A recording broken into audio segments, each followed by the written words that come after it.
This is All India Radio. In the program Spotlight, now we bring you a discussion on security issues in border areas. The participants are K.S. Sachidanand Murthy, political analyst, and Nilab Srivastav, journalist.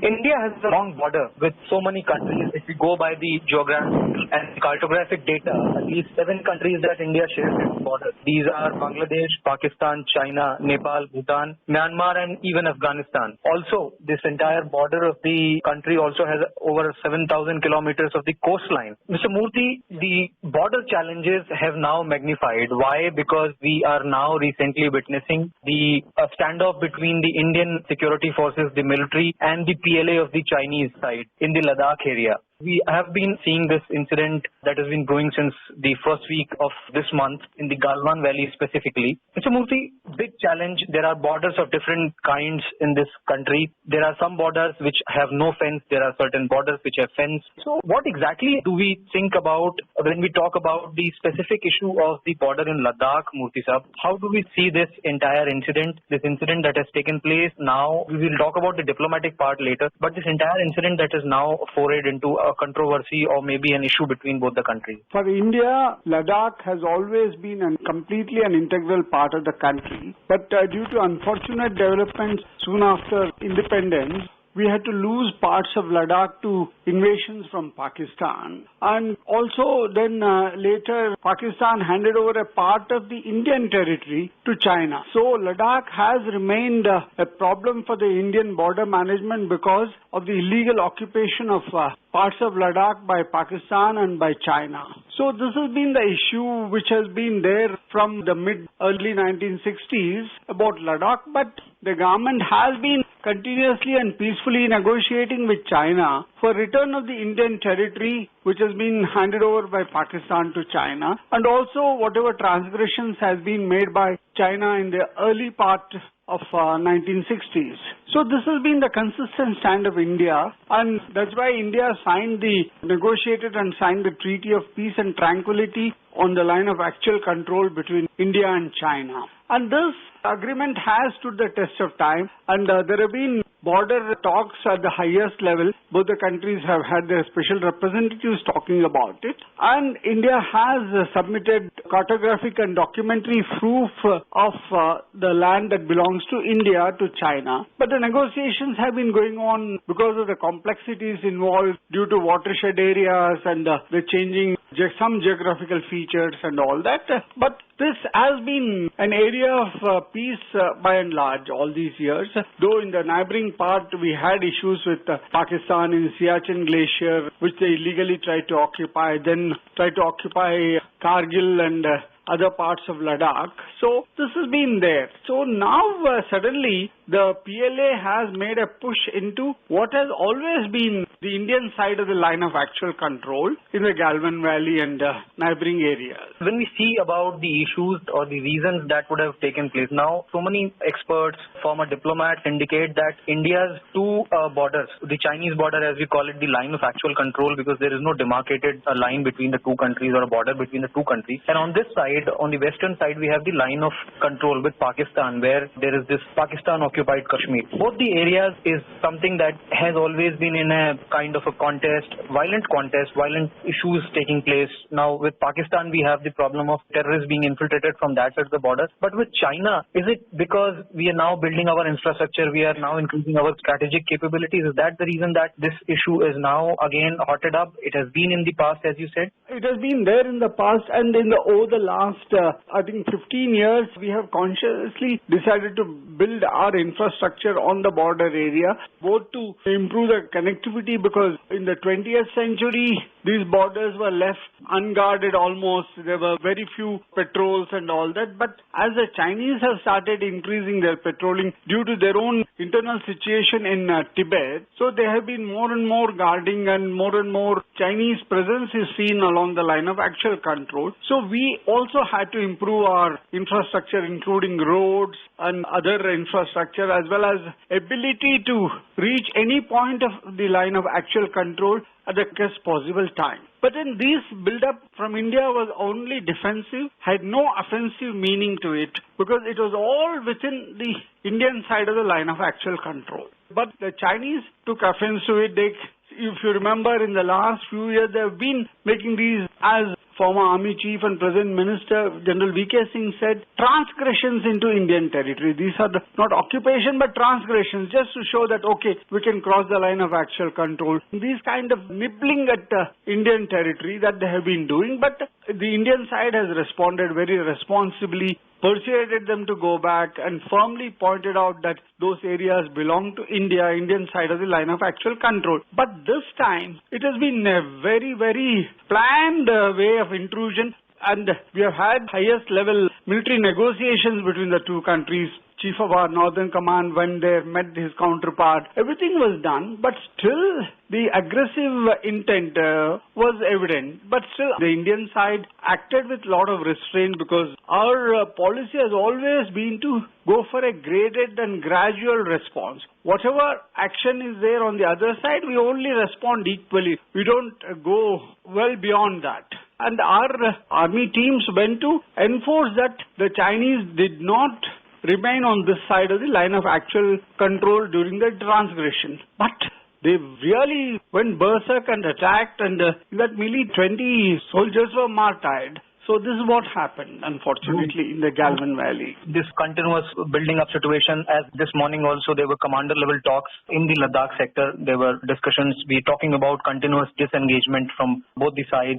India has been saying that we have never crossed the line and we are defending our own territory. Taking a cue from what you said, Murthy Sahab, was also the fact that we have been preparing our own defenses. When it comes to the line of control, we have created the fence, we have created the floodlights, we have created the BOPs, because we are concerned about the terrorism that is being exported from the other side of the border. Vis-a-vis the LAC, the Chinese border, we are enhancing our capabilities to probably further patrol better, see the area better, control the area better, and that was also mentioned by the Prime Minister after the all-party meeting, where he said that now the contact is more often because we can patrol and reach farther areas on this border. Yes, we have done all this to see that there are no gaps in our defense of the Indian side of the border, because if you look at the whole we had created a Department of Border Management within the Home Ministry, which was tasked with the task of handling border. As you rightly mentioned, we share land borders with 7 countries, and it was in different terrains and all that.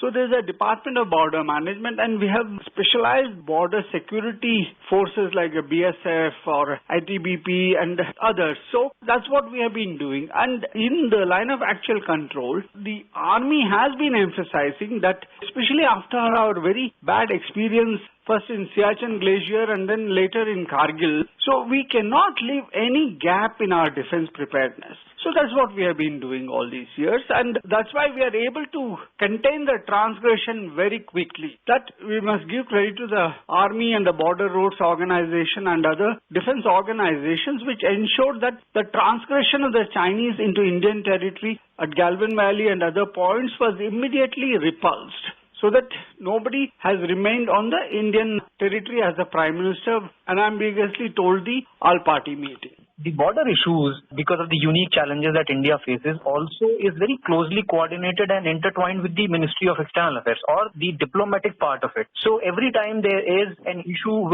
on these subjects, the diplomatic part also has to go on its offensive, at times parleys between top commanders or maybe also the national security advisors. So this diplomacy part is as essential as border management. India has always emphasized is that all issues have to be settled through talks. I mean, while military-to-military talks are held, but it is the External Affairs Ministry which conducts the government-to-government talks. That is, we talk with the highest political leadership, and so thereby whether it is the External Affairs Ministry or the Prime Minister himself, who takes so much of interest in our external relations and has been holding summits with the leaders of different countries to discuss these issues. So he has been personally handling these issues also. And the National Security Advisor, who directly reports to the Prime Minister, is our special representative in the border talks. So that's how the government, this thing is directed through. So diplomatic talks, government-to-government talks, summit-level talks are very important to solve these issues. And whenever we have had issues, in the past also, on the line of actual control, there has been the External Affairs Ministry has been very proactive. So has been our embassy in Beijing, which has been very active to be in touch with the Chinese government. So the External Affairs Ministry has a crucial role. And even after the standoff in Galvan Valley and the brutal attack on our soldiers, the External Affairs Minister of the two countries spoke to each other. The ministries are in touch with each other.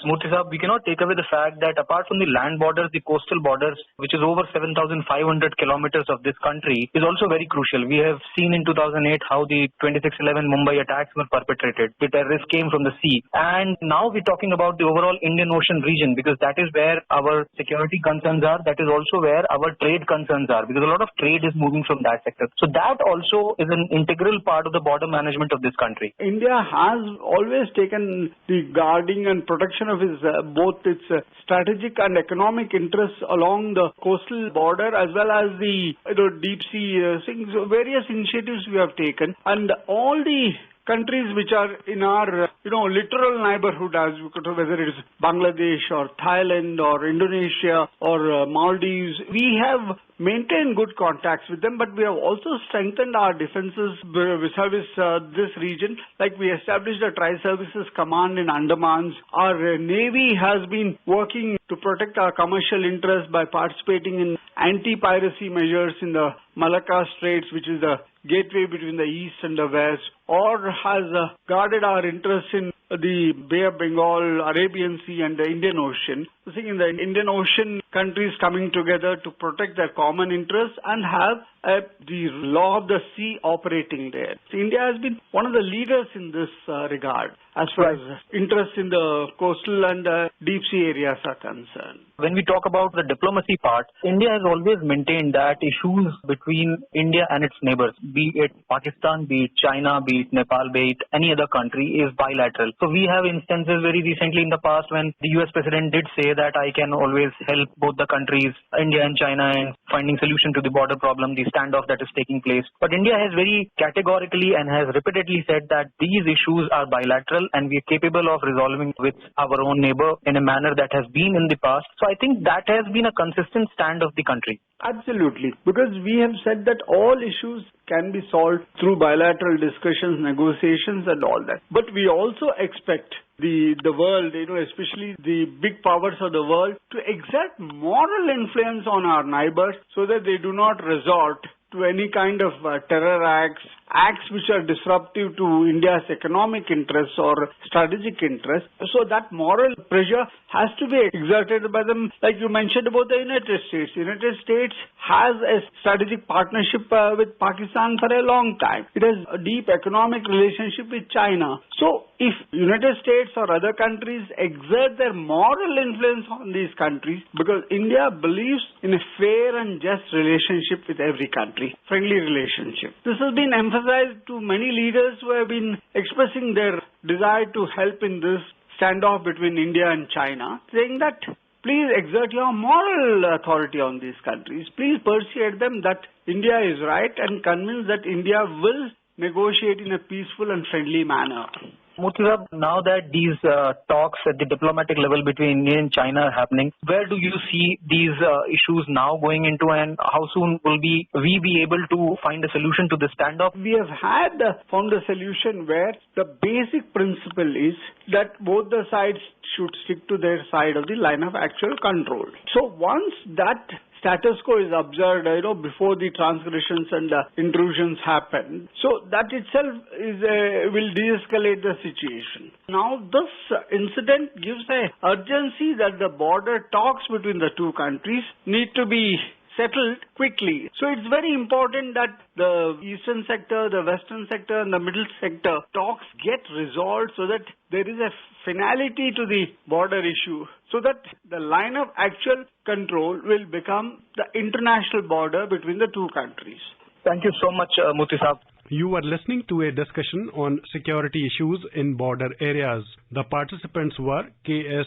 Sachidanand Murthy, political analyst, and Neelab Srivastav, journalist. The program was produced and presented by the News Services Division of All India Radio. You can listen to it on our mobile app, News on AIR. This program is also available on our website newsonair.com. You may email your opinion about this program at airnsdtalks@gmail.com.